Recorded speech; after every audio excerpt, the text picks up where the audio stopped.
Ban ya kon persya ya kajing nang kiyo kajing don kibriyo kibangop ha kajing kerni ha udrok ha Meghalaya.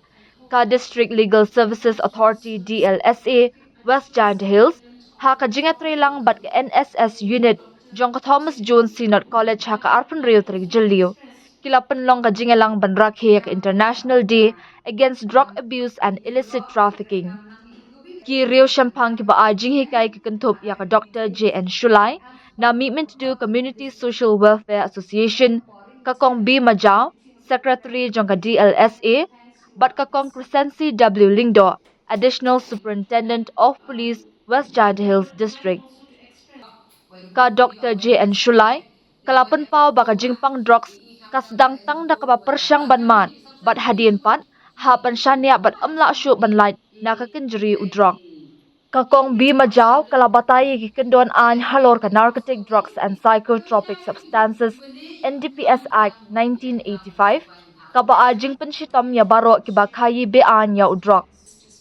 Kakong Crescency W. Lingdo kalapan pao ya kajingta udrok ha ka imlang kasalang kalayat huru ya kijat drok bat kijat dawai bat tiar ne dawai ba pendan kam kinong di drok.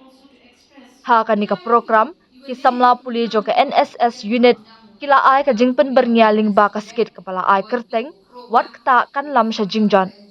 Yung jing engkam yung jing senyap kamu da onga madam tu iri India ka Meghalaya kamu yang angkong bawa ini di states ni aspa propauta di district iba em pori India go bon go inong drugs baby yo ibijan yang ini kita yaw bahwa dep wadu ha Meghalaya hidan kikena kibiyo yakini HIV AIDS ni daw yung gini go bon jet kibiyo ya ka HIV kibano ko language na di baby pa di drugs MD do list pa ang nga sumot tagani kasi penman ko i-brew yung man aware ki ya kani ka ding si yung new drugs that make the ika of the society the ini kam imlang sa alam ika mi institution yung igami yo ya le kamon yo like kam na kani kading kambon kam tam ikina ro yung